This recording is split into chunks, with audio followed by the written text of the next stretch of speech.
Okay, and we're going to move right into the program, and Marty Evans, past president Marty Evans, is going to introduce him.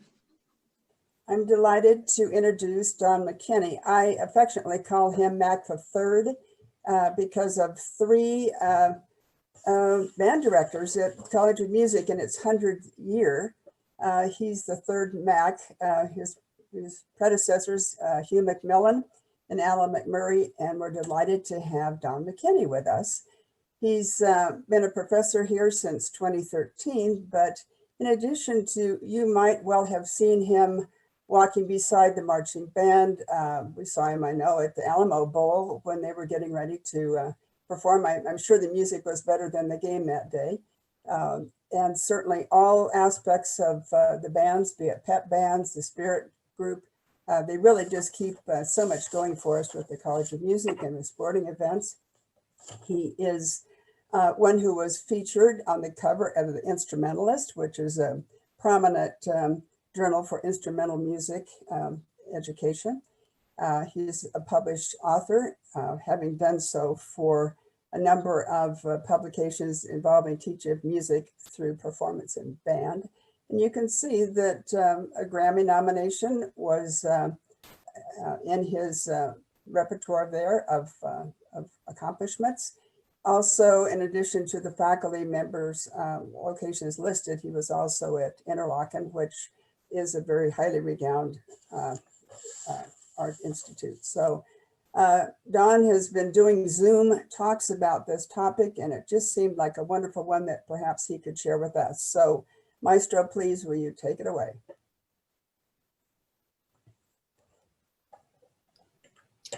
Thanks, Marty, and good afternoon, everybody. Thanks for having me. It's a pleasure to be here. I'm going to share my screen with you, and we'll get started.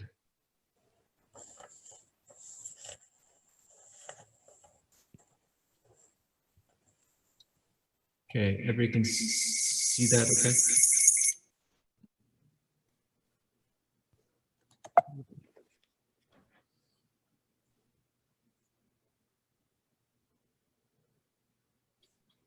Okay, give me 1 second just to get myself organized with screens and computer and all that good fun stuff.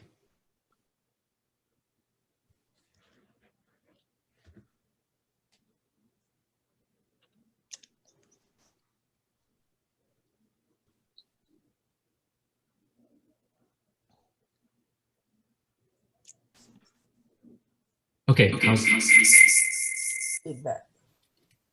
Okay, mute. How's that working? Okay, I'm going to start today by playing two brief excerpts from a piece by French composer Ronaldo Hahn, and it's entitled Le Bal de Beatrice d'Est. This is one of the pieces that our students have been able to rehearse this semester, and we're going to hear a little bit more about this piece and see us rehearsing it live later in the presentation. So let me just start with a little bit of music, since this presentation is about making music.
So those are just two brief excerpts from a piece of music that we'll talk more about later as we get into the presentation.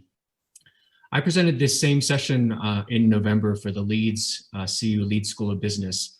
When I was contacted to do this presentation by the Leeds School, I have to admit that I had a certain amount of reservation. Like everybody, this has been a very difficult time, but particularly for those of us in the performing arts, and our CU student musicians have really struggled to continue to make music during this pandemic.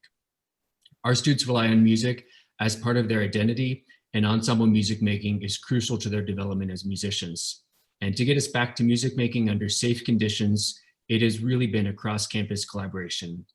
While it is not our normal way of making music, we are still finding a path forward and continuing to make music during a global pandemic.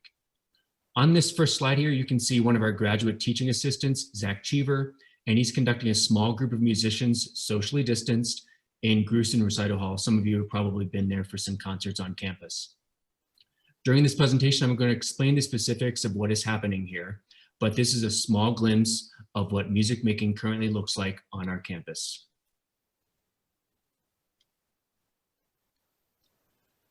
Before we begin today, I do want to take a moment to acknowledge that the university sits upon land within the territories of the Ute, Cheyenne, and Arapaho peoples. Further, we at the College of Music acknowledge that 48 contemporary tribal nations are historically tied to the lands that make up the state of Colorado. Thank you.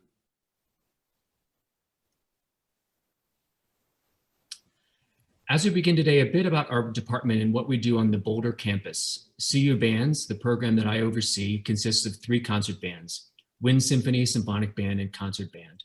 For those of you who may be wondering, what is a concert band? It is an ensemble of woodwind, brass, and percussion instruments.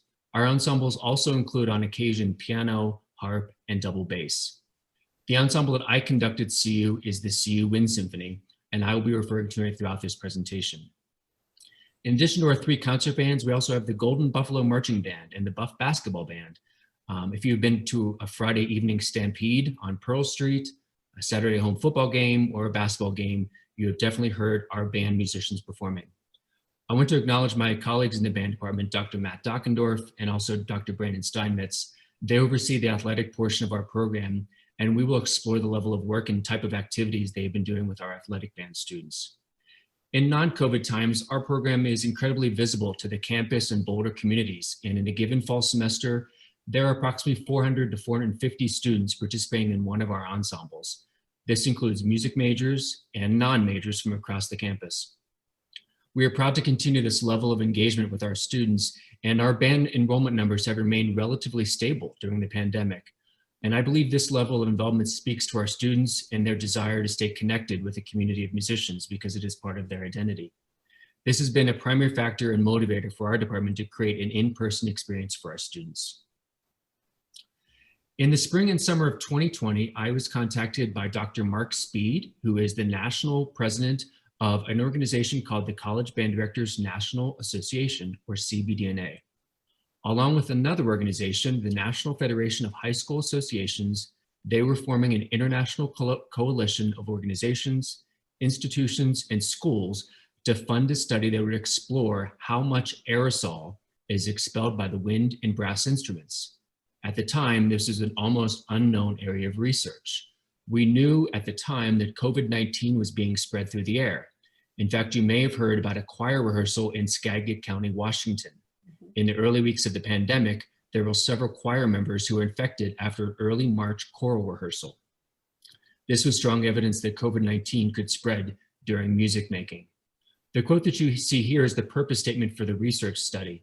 You'll notice that it mentions aerosol rates for wind instrumentalists and the accumulation of aerosols in a space. In partnership with CBDNA and NFHS, the 2 organizations I just mentioned, Dr. Shelley Miller, who teaches here on the CU campus, and her colleagues conducted this important research that studied aerosol emission by wind and brass players, as well as theater and dance. In addition to Dr. Miller's research, it provided guidance about mitigation efforts that enabled performing musicians to gather during the COVID-19 pandemic. Preliminary results from this research were distributed on July 13th, 2020, and then a second round was announced on August 6th. Keep in mind that August 6th was approximately 3 weeks before we began our fall semester. Participants in what has now become known as the CU Aerosol Study were primarily CU College of Music students, and I have to commend all of them for their time and energy.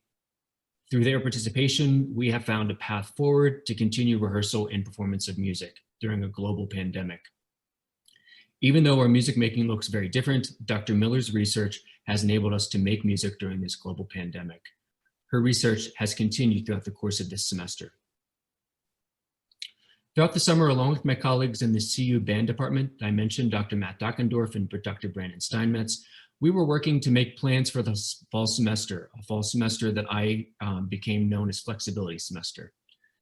We knew that the semester would be unlike anything we had ever experienced, and our plans included a working document where we shared ideas and planned for a variety of different scenarios, including in-person, online, and hybrid activities.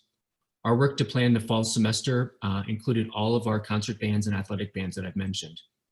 But it was also grounded by three primary questions. How do we create an in-person music making experience for our students? How do we create community for our students when we are meeting in small groups because we knew we would not be able to meet as large ensembles? And how do we supplement the in-person experience with online activities? As you can see from these three questions, we had accepted by midsummer that large ensemble music making would not happen. By large ensemble, I am referring to our typical size of 55 to 85 students to the marching band that typically has 230 students and beyond sometimes in a given semester. So we began to strategize repertoire options for our students, as well as how to supplement the learning with a variety of online options. Everything had a plan A, B, C, D, and so forth. I have to commend my colleagues for their creativity and ingenuity. As the results were announced from Dr. Miller's research that I mentioned earlier, we began to think about how we would implement suggestions from the CU Aerosol Study. In collaboration with campus partners, we are mandated by the campus to rehearse for a maximum of 30 minutes, after which we must vacate the room for 15 minutes to allow for adequate ventilation in the space. One of the learning curves we quickly discovered is that we need to account for a few minutes at the beginning and the end of each 30-minute rehearsal block. As you can imagine, some of our students are a little slow to enter a room, a little slow to get the instrument out of the case, and then the same thing when they go to exit the space as well. Next thing we implemented is puppy pads that our brass players use to release their condensation. Some of you may know that condensation accumulates inside of a brass instrument, such as a trumpet, a trombone, horn, or tuba. And at various times, that player will need to release that condensation through what is commonly called a spit valve. Dr. Miller's research advised that this condensation should not be left on the floor, the typical practice during non-COVID times. We also use masks with slits or holes. The player can insert the mouthpiece into this hole or slit in the mask and thereby minimize any additional aerosol that may be dispersed. This has probably been one of the most challenging elements to overcome because it impacts how a student approaches their instrument. In addition, wearing a mask while playing, I also require each student to have a secondary mask hanging off their ear usually that they can cover that slit or hole in the mask when they're resting or while I'm addressing the group. Bell covers are 2-ply covers that each instrument uses to wrap the end of their instrument. You'll see some of these bell covers in some videos later on in the presentation. Dr. Miller's research found that bell covers can help to mitigate the amount of aerosol that is dispersed while an instrument is being played. This has been another challenge for some of our students, particularly our clarinet and bassoon students, because for a clarinet or a bassoon, that air needs to move all the way to the end of that instrument because notes are produced at the end. And if the air is stopped at the end of that instrument, those notes that are produced down there will not respond. So we've moved to using a surgical mask at the end of those instruments wrapped with a rubber band. As you can tell, this is another flexible approach that we had to do in the middle of the semester. Lastly, the campus has given us a mandate that wind players should maintain 12 feet of distance between each player during a given rehearsal. This has proven to create various challenges for our cohesive ensemble in just getting everybody to play at the same time. Some additional measures that are in place, we also have COVID-19 saliva monitoring test, and I require all of our wind and brass students to participate in that on a weekly basis. The Wind Symphony is also rehearsing in the newly completed expansion of the iMake Music Building. If some of you have been on our campus recently, you may have seen the large expansion to iMake Music Building. So the HVAC system is new, and all the other spaces in the iMake Music Building have been evaluated for adequate ventilation. This is a typical rehearsal schedule for this past fall semester that I send to students every week. Here you can see that we have 30 minutes of rehearsal time with a 15-minute break between each piece of music. The Wind Symphony rehearses Tuesday and Thursday from 12:45 to 3:30. You'll note that we're also fortunate to use that same recital hall that I mentioned, Grusin Recital Hall, during a portion of our rehearsals. This has enhanced our capacity to engage more students because we can have two different pieces rehearsing at the same time.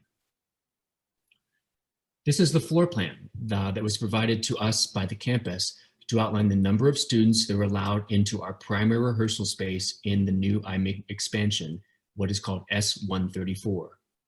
The circles indicate the circumference around each wind or brass player, and you can see that I can have a maximum of 17 students plus myself during a given rehearsal period. I should also note that this 12 feet distance only applies to wind and brass players. For string players, the distance is 8 feet, and that 8 feet distance also extends to harp players, which you'll see in a video soon. At first, when I received this in midsummer, I was a little taken back by it because it looks like an odd matrix. But once you begin to kind of decipher the circumference, it really does help and make it easier for me to accommodate the students in our space. These are two pictures of what our rehearsals looked like this past semester.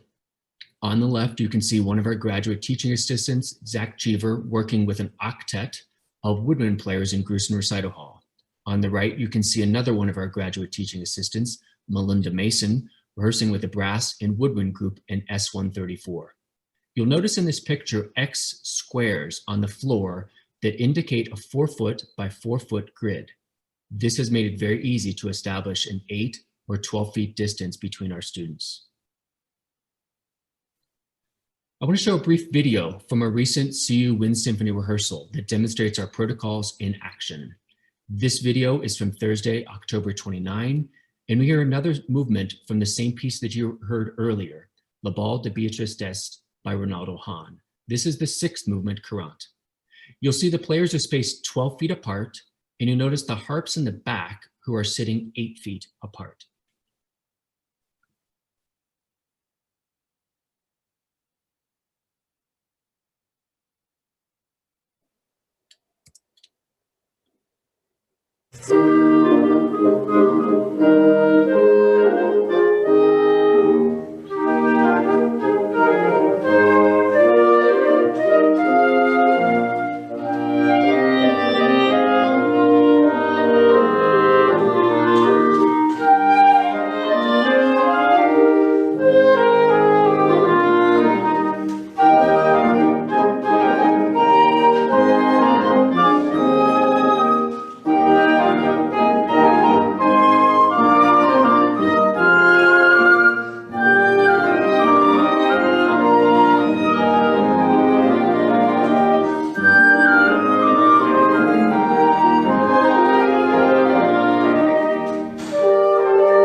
One of the questions that I mentioned earlier in our planning is how do we create community for our students when we're meeting in small groups? I believe this is an important part of ensemble music making for our students. The opportunity to gather with their peers and feel connected with fellow musicians is an important part of their experience and development as artists. So to supplement the in-person rehearsals, we devised weekly community gatherings with artists from various backgrounds and disciplines. Our gatherings occurred every Thursday from 2:30 to 3:30, and our meetings featured a variety of guests and CU faculty who provided a variety of different perspectives. As we planned these sessions, an important part of these meetings was allowing space for our students to hear and learn about issues of racial and social injustice in the arts. In these posters, you can see a sample of the various artists that include flutist Anthony Triunfo, pianist Laura Downs, soprano Gila Plitman, clarinetist Charles Sonota from the Pershing Zone United States Army Band, a gathering of our alumni who graduated from the CU Music Education Program, and our professor of horn, Mike Thornton. I also want to spend a few minutes discussing our athletic band program and how my colleagues have adapted their instruction for a marching band of approximately 230 students. And we did have 230 in the marching band this past semester. They have done several activities to continue the upward trajectory of this group. There have been virtual community building activities through Zoom, as well as Zoom rehearsals where the students are able to sing or finger along with recordings of pieces of music. With Zoom, it is not possible to coordinate everyone at the same time because of what is known as latency. By using recording, the students can finger along at home as if they were playing their instruments. Students were also able to learn basic marching technique through these Zoom rehearsals. Another important aspect of the marching band, it has a very long history. So they have reserved time for our students to learn about the history of this organization. My colleagues have also led several leadership sessions through Zoom. In the area of in-person rehearsals, the students have been able to meet in small sectionals out on fair and field. When I say sectionals, I'm referring to students meeting with the same instruments. So all the clarinets would meet together in a small group. The piccolo players, the tuba players would all meet in very small groups spaced out across fair and field. Lastly, the highlight of the student experience has been the opportunity to gather as an ensemble in Folsom Field and record various pieces of music. These recordings and some past performances were included as part of the recent home football games. I should also note that our marching band students have maintained 12 feet of distance, and they also utilize face masks and bell covers while performing outside. The picture on the right is from a marching band rehearsal that took place at the end of the season on a Friday evening where they recorded for the opening football game. You can particularly see in this picture some bell covers. If you look very closely, the students have bell covers on those instruments in Folsom Field. I also want to make sure I thank our folks in facility services who were very gracious to allow our students to get into Folsom Field. I'd like to show a video of the marching band rehearsing in mid-September in Folsom Field. The brass and percussion were placed on the field while the woodwinds were facing them in the stands. Everyone is maintaining 12 feet of distance. I hope that some of you will hopefully recognize this important piece of music to CU.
Some of you may be wondering what happened when the university pivoted to online learning for 2 weeks in late September and early October. Here is how I adapted and pivoted to online learning with the CU Wind Symphony. I offered a performance masterclass through Zoom where students were able to perform any piece of music for their colleagues and receive feedback. For example, a bassoonist performed for a group of students and then gathered feedback on their performance, both verbal and through now what is known as the famous Zoom chat. In my conducting seminar this semester, my graduate students have spent the semester exploring and presenting on composers who may be overlooked in our musical study, and it's time for us to catch up and learn about these wonderful artists. My graduate teaching assistants presented several sessions on these composers for the Wind Symphony. The composers included William Grant Still, Chen Yi, and Florence Price. This was a great opportunity for our students, but also a wonderful experience for our graduate teaching assistants to present an online Zoom class. Lastly, CU Bands has commissioned a new piece of music with the support of one of our donors, Jen Burton. This piece was specifically written for a COVID-sized ensemble and confronts the challenges of the pandemic as well as issues of racial and social injustice. The piece is called Code Switch Mixtape, and we spent one session meeting with the two composers of the piece, Derek Spiva Jr. and CU alum Connor Brown. We're hoping to premiere this piece next semester. We have now finished the fall semester, and we were able to record all of the content that we rehearsed this semester, and that content was streamed this past Monday, December 7th. I'm also the artistic director for the College of Music's annual holiday festival. This has been a Boulder tradition for over 40 years, and I've been working with my colleagues this semester to create a virtual holiday festival. The 2020 Holiday Festival showcases performances from across the College of Music. If you'd like to view this performance, tickets are now available at cupresents.org, and you can use your ticket anytime between now and January 4th. This is a brief fanfare that was streamed this past Monday as part of our CU Bands Showcase. It's a brief fanfare entitled Fireworks Fanfare by American composer Kevin Day.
Before I take questions, I do want to acknowledge my colleagues in the CU Bands Department. They, along with everyone in the College of Music, have worked tirelessly for the past 6 months to plan, implement, and make music with our students.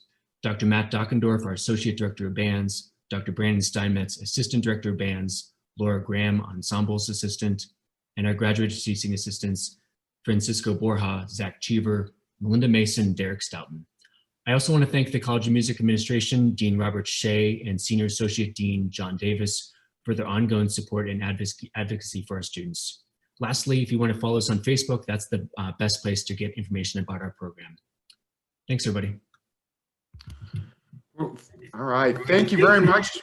Thank you very much, Don. We have some questions. We're going to go to the first one. First question goes to Lena. Unmute yourself and ask your question.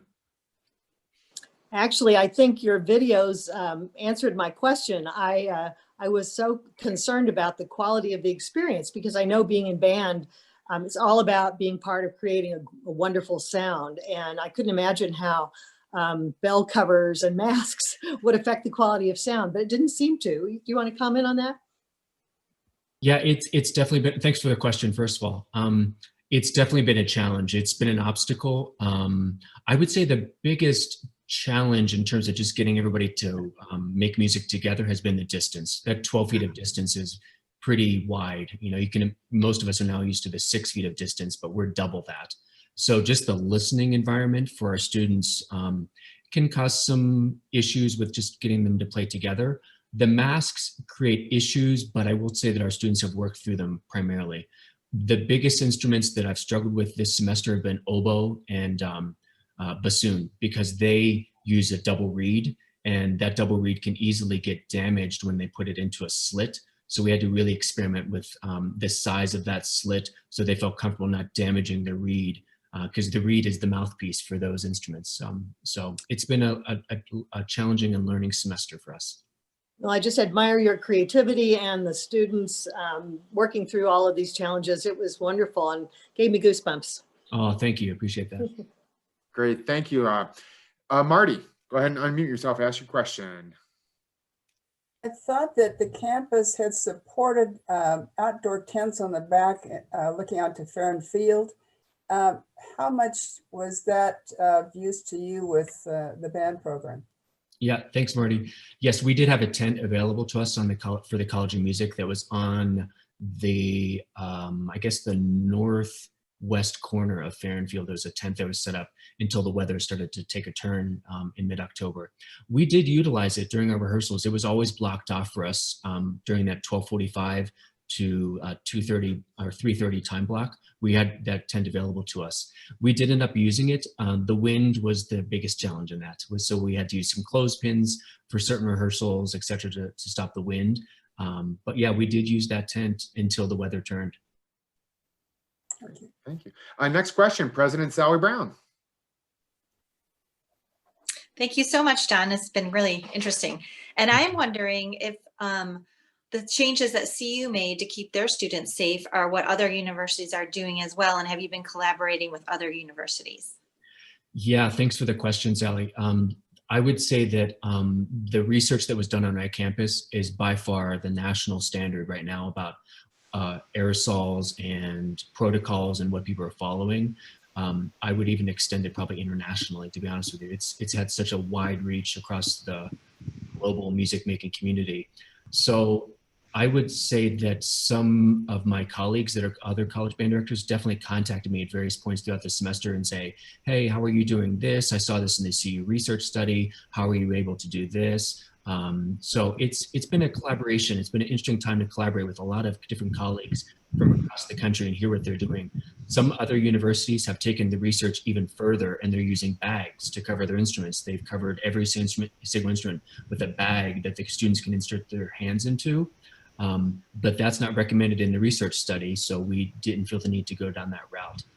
But you'll find that everything that in Shelley Miller's research, we're doing every protocol that she advised and beyond in some instances. Very cool to learn that once again, CU is a leader. Oh, thanks, Sally. Great, thanks. And then you are speaking to an international crowd today. We have Bill Anderson down in Costa Rica. Go ahead, Bill. Oh, great.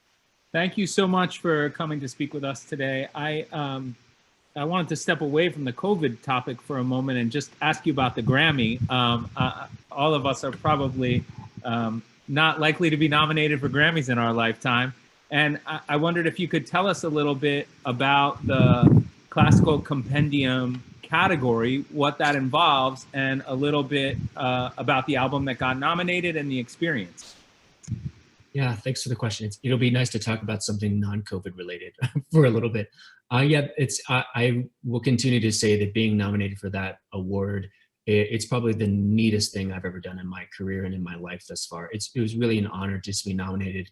We didn't know that we were receiving that nomination until it was released on a very cold December morning 2 years ago. We had no idea that our album was even nominated until it was released that morning. So it was quite a surprise. We were nominated what's called the Best Classical Compendium category, which is usually a collection of works by one composer.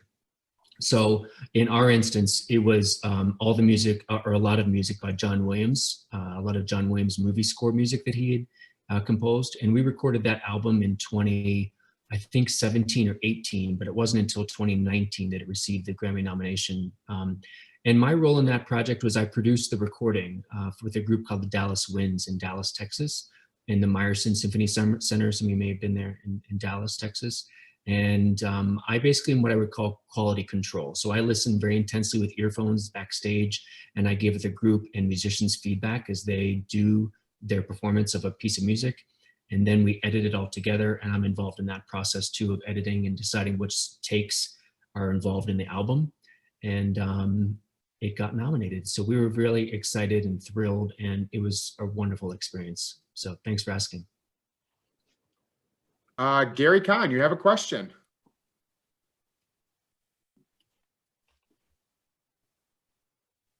Yes, sorry. Yeah, I was just wondering, you mentioned that the challenge of the 12-foot distancing, but I was wondering if that might have actually created an opportunity for the musicians to improve their listening skills that might go beyond the COVID thing.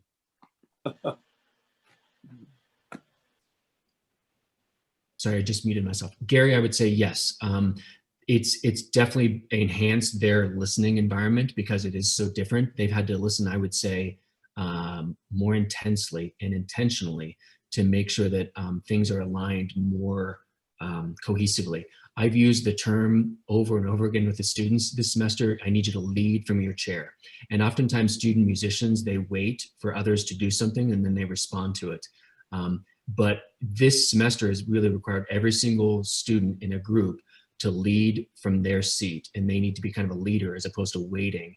A lot of our students are used to playing in a very large band or a large section of instruments where they can just kind of wait and just see what happens. And we can't do that in COVID right now. It needs to be leadership from everybody's chair. So I've constantly been saying to the students this semester, I need you to lead from your chair, lead from your seat. And that's really helped a lot of the tempo issues that we've encountered. So do you think you'll use this as an exercise or a teaching method in the future? That's a great question, Gary. I think that well, the honest truth is I'm so looking forward to when we can come back to normal and make music in a normal setting that I don't know that I will, but I will say that this is going to be a frame of reference for every musician and teacher from now until the end of my career. We will be able to use this as a frame of reference. Remember when, or let's try it again and see if that helps our listening. You know, let's see what happens. I'm willing to experiment, but I'm really looking forward to coming back together again as well. Okay, Bob Stunkel, you have a question. Go ahead. You used the word pivot, Dr. McKinney, for the adjustments, and we commend you and colleagues and students for all of the adjustments, as well as the emphasis on social justice areas during this time.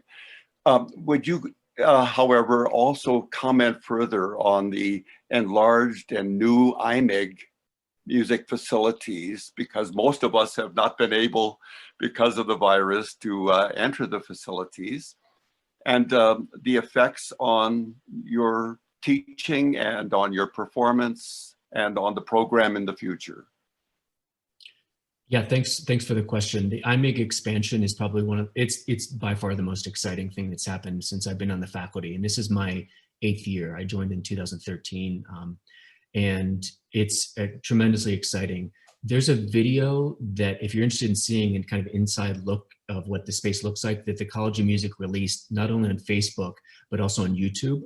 There's a really great kind of tour that you can almost feel like you're going through the space. I will say that the teaching spaces are tremendous. So you saw the space that I was showing the videos there, that's S134, the new rehearsal room, and it's actually not even done. So you saw plastic on the walls, and there's actually just some carpet pads down right now. So as we speak, they're finishing that S134 space, hopefully by the time we become back in action for the spring semester. So that rehearsal space is tremendous for us, because now during our rehearsal block, we have that rehearsal room, S134, as well as E160, which is the older, late 90s rehearsal room. Not old to me, but it's there as well. So we can have those two rehearsal spaces available to us. Yeah, and this small chamber hall, I've been in there a couple times, and again, they haven't put the seats in, but it's a tremendous space. If you watch the Holiday Festival video, not to advocate for it again, when we put that show together, the Holiday Festival, we really tried to showcase as many of the new spaces as possible. So there's one of our voice faculty, Jenny Bird, is performing in the new chamber hall. A brass group is rehearsing in S134. We even featured Mackey because we love Mackey Auditorium so much. We tried to showcase as much as we can of the new and the old parts of I Make Music building as well, as much. Well, Don, this happens every single meeting. We have more questions than what we have time for. So someone that I know that Dan Shear has a few words he'd like to say to you. Oh, hi, Dan. Hi, Hi, Dan. Don. It's tradition at Boulder Rotary for the club to get the last word. And so with that in mind, I just want to express our appreciation for your beautiful presentation today. And I'd like to also add that I've come to admire the wisdom and grace you bring to your leadership of easily the most visible program that the College of Music has to offer when you consider marching band and all that it does, plus the concert bands. And the proof is in the pudding. The concerts, the presentations by our students have just been as strong as ever, and just beautifully, beautifully crafted. I'll close by saying that we at Rotary, throughout our international club, collection of clubs, along with partners, are on the brink of eradicating polio, completely eradicating it. And it's actually conceivable for us to get to the goal in the very next few years. And so the Boulder Rotary Club, in your honor, is pleased to contribute 100 doses of vaccine to the Polio Plus Fund, and thanks for your presentation today. Thank you again. Thank you.